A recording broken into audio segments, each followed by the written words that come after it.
வணக்கம் நண்பர்களே. இப்போ நம்ம கையில் வந்து ஃப்ரண்ட் தட்டில் வந்து கவர் தட்டு எடுக்கணும். அப்போ கையில் வந்து எவ்வளோ எடுத்திருக்காங்க, கவர் தட்டு அளவு ப்ளவுஸில் வந்து எவ்வளோ எடுத்திருக்காங்க நம்ம வந்து எப்படி கண்டுபிடிக்கலாம் அப்படின்னா, ஏன்னா இப்போ அளவு ப்ளவுஸ் கொடுத்து நம்ம கட் பண்ணுறோம். நம்மளா வெட்டும்பொழுது ஒரு கணக்கு வச்சு வெட்டிடுவோம்.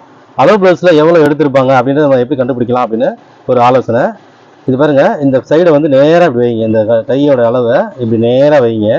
இப்படி இது ஸ்ட்ரைட்டாக அப்படி வச்சுட்டு ரெண்டுத்தையும் ஒன்றா வச்சுட்டு இதை அப்படியே பேக் தட்டில் அப்படி எடுத்து விட்டு இப்படி தட்டி கொடுத்து அப்படியே இந்த டாட் பிடிச்சிருக்காங்க இல்லையா, இவங்க இந்த ஆம்பல் டாட் பிடிச்சிருக்காங்களா, அது கொஞ்சம் பக்கத்தில் இந்த ஊசி இருக்கு இல்லையா, அந்த மாதிரி ஊசி வச்சு கரெக்டாக இதில் வந்து குத்தி பாருங்கள். இப்படி கரெக்டாக அந்த ஜாயிண்ட்டில் அப்படி குத்துனீங்கன்னா பாருங்கள் எவ்வளோ வந்திருக்கு அப்படிங்கிறது நமக்கு இதில் தெரிஞ்சிடும். எவ்வளோ இருக்குது அப்படின்னு பார்க்கலாம்.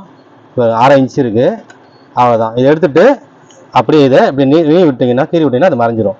இப்போ நம்ம இதில் 1/2 இன்ச்சு ஆழம் எடுத்து கவர்த்துட்டு எடுத்துக்கலாம். நன்றி. அவ்வளோதான்.